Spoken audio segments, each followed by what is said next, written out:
Cuando llegaba un nuevo dishwasher al trabajo, usualmente yo le decía, hey, está bien comenzar de dishwasher, son tareas un poco que no todos queremos llegar a lavar platos, unos 1000 platos al día, pero es para que después se vaya escalando. Y me pasó a mí que llegué a un nuevo trabajo y cuando me recibió alguien, me recibió el líder de los meseros y me dice, Manuel, está bacano que cocine, lo bueno es que usted habla inglés, usted también debería ir atinándole a ir escalando.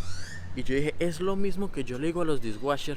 Y yo entré en un proceso de reflexión porque yo dije, wow, lo mismo pero aplicándolo conmigo. Recién llegado uno al trabajo, uno no tiene la más remota idea de con quién se está enfrentando y a veces uno comete errores. Hubo un error garrafal que yo cometí recién llegado, recién empezando. Fue el que me motivó a contarles esta historia y a hablar un poco de la estructura organizacional que existe dentro de las empresas en Estados Unidos. Lo que me hacía a mí preguntar, ¿cómo así que yo trabajo para este, pero el que me tiene que dar las órdenes es este? Y terminaba siendo un enredo por cuestiones de la vida. Siempre que entraba un señor en específico a la cocina, todo el mundo le tenía miedo. Uno cuando al principio recién llega, uno como que trata de seguir las órdenes, trata de seguir lo que están diciendo los demás que toca hacer. Y yo no tenía la más remota idea de por qué le tenían miedo. Pero a mí no me importaba con el respeto que se merece. No me importaba porque sencilla razón de que yo le tenía que trabajar era a una persona que era el chef. Sin yo entender, y a mí el chef no me dijo, hey, están estos o estos otros o aquellos, nada. A mí simplemente me daban una orden y yo tenía que cumplir las órdenes a cabalidad. Resulta que cuando entraba un señor ya entrado en años, grande, medio barrigoncito, siempre era no, que no sé qué, y agachaban la cabeza y como a rendirle pleitesía. Y yo no entendía, yo era respetuoso, eso sí. Un día llega esta persona y yo estaba preparando un plato de comida X, era un pollo ahí que no se suponía yo debía estar preparando, no se suponía yo tenía que cocinar cosas para mí dentro del trabajo. Y yo muy calmado, muy relajado, llegué y me pregunté yo zarandeando la olla, le digo, ¿quiere un poquito? Y saco una copa, le sirvo unos cuantos pedazos de pollo, le echo salsa barbecue y le entrego la copa. Esta persona era el segundo al mando, así lo llamaban todos. El que estaba debajo del mero y era de los que tomaba de las decisiones administrativas más importantes del lugar. Esta persona en su momento no me dijo nada, nadie me dijo nada en su momento, fue como muy normal para mí, así, démosle de comer a alguien. Un par de días después, mi jefe me hace el comentario que yo porque andaba preparando las sobras del pollo y las andaba cocinando como a mi gusto, porque era una pechuga de pollo que tocaba preparar, pero cuando sobraba comiendo la comíamos para nosotros. Me hace el comentario y me dice, es que usted hizo el pollo de tal forma y salsa barbecue. Y yo dije, pero eso se lo di fue a este señor. Me vine después a enterar de todo lo que significaba esto y de que yo estaba yendo en contra de las normas de que uno no puede comer en el trabajo. El caso fue que simplemente fue un pequeño llamado de atención, pero con esto pude yo aprender y entender quiénes eran los que mandaban la parada en el lugar, quiénes eran los encargados, los que hacían, los que no hacían, cómo funcionaba todo. Y bueno, han pasado también muchas cosas más. Me he puesto de lambirisca con el CEO, que es el gerente grandote, el mero. Ya con el tiempo que entendí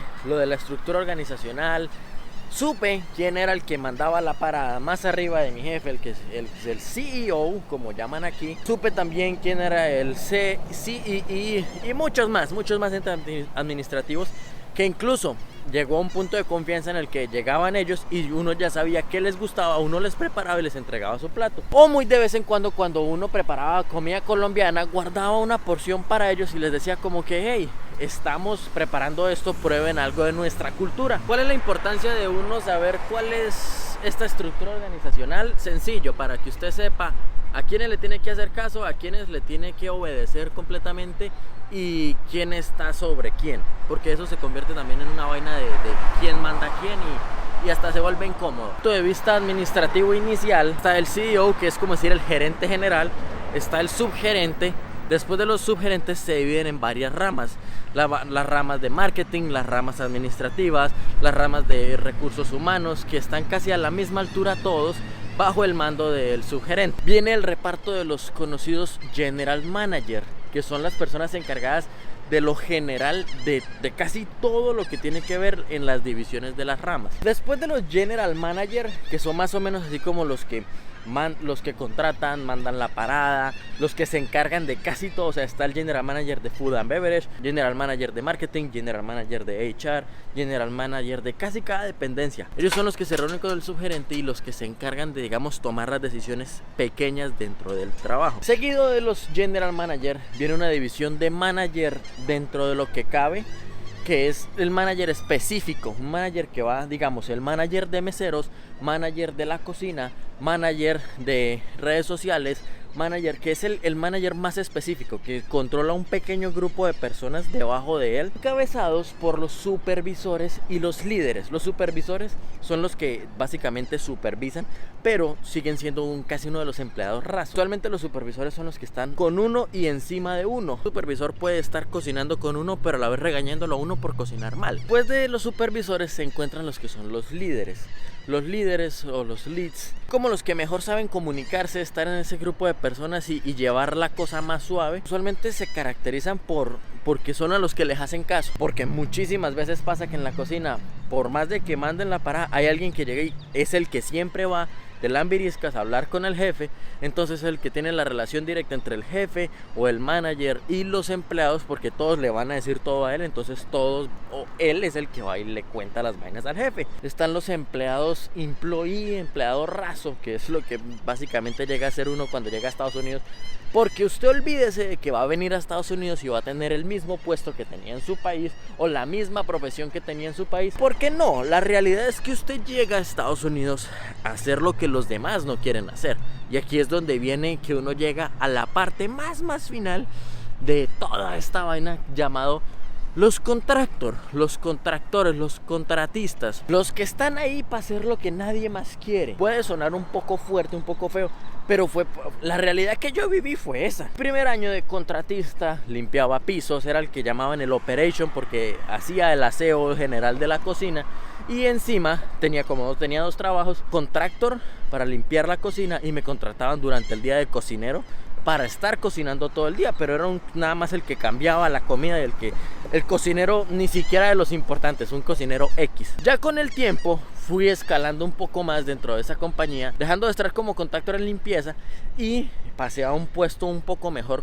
Dentro del grupo de líderes tenía funciones un poco más específicas, de que me encargaba de ciertas tareas en específico, me encargaba de ayudar a ciertas personas cuando llegaran, de que si necesitábamos nuevos empleados, y usualmente era el traductor. Fue un chiste que decían manager y Emanuel el traductor del manager, a ese nivel. ¿Para qué les comparto yo esta vaina? Para que cuando usted llegue aquí al país y usted trate de conseguir un trabajo, muchas veces yo cometí el error de ir a hablar con un supervisor, donde un supervisor no me va a contratar, no me va a ofrecer nada, donde le hablaba a la persona equivocada. Si yo supiera que estaba hablando con el manager, o ahora cuando muchas veces voy a pedir trabajo y me entero que estoy hablando con el general manager, pues ya yo sé más o menos en qué rango está esa persona y qué puedo llegar a hablar. A diferencia de que cuando ya llegué con mi compañía de videos a decir estoy buscando al general manager, y salían los general manager del momento y ya hablaba yo con ellos. Para que en su proceso usted tenga en cuenta estos puntos, estas partes,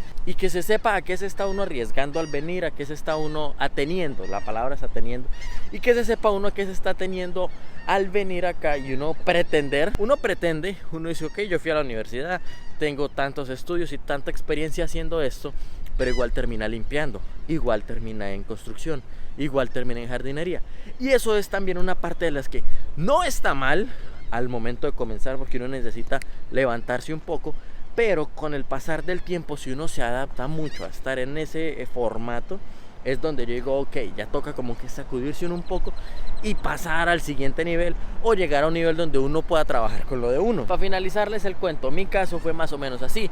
Cuando recién llegué, limpiaba pisos, cocinaba, le daba toda la vaina, hasta que empecé a ver puntos de vista diferentes. Abrí la compañía de jardinería y tengo un par de clientes al mes seguros que me dan una rotación mensual fija. Ya después de esto empecé a trabajar como videógrafo, que es el destino final al cual quiero llegar, de que estos videos me paguen, de que hacer videos para compañías me paguen. Y ya estoy comenzando con 3 compañías que me pagan por ir unas par de veces a la semana y hacerles videos promocionales de ellos, para que ustedes también con un ejemplo como este se motiven. Si usted es arquitecto, visto muchos amigos que llegan pensando en su ideal, la construcción, y terminan trabajando en muy buenas compañías de construcción y ya siendo arquitectos en Estados Unidos. A lo que yo fui a la universidad, yo fui a ser entrenador y aquí, y pues terapia física también. Y ya tuve la oportunidad de ser entrenador de baloncesto aquí, entrenador de tenis aquí, hacer terapia manual, pero sí hay varios cambios, entonces pues estoy esperando a poder meterme a una escuela a la cual yo pueda aprender cómo funcionan esas cosas aquí en Estados Unidos, para también así tener lo de la jardinería, lo de los videos y el ingreso extra por lo que yo estudié, que es mi pasión. Diferente, cada cuento es diferente. Mi cuento es un cuento, una película absurda. Así que concluyéndoles, uno, ya saben cómo funciona la estructura organizacional de aquí, cómo, quién manda a quién, y cuando ustedes se enfrenten con el CEO es porque están hablando con el que más tira la parada. Dos, es un proceso de escalar. Cuando uno entra a una compañía que puede escalar, uno puede empezar una compañía como McDonald's con una estructura organizacional casi perfecta para ser administrativa. Uno puede entrar como el cajero o el que hace las hamburguesas, escalar con los años y terminar siendo general manager de un espacio y así ganar un poco más de dinero. Como para que ustedes no vayan a cometer errores bobos como los que yo cometí muchas veces, porque esa historia no la hice una sola vez, la hice un montón de veces y un montón de errores con los encargados de lugares donde iba. Así que espero que sea de mucho valor un videazo como este.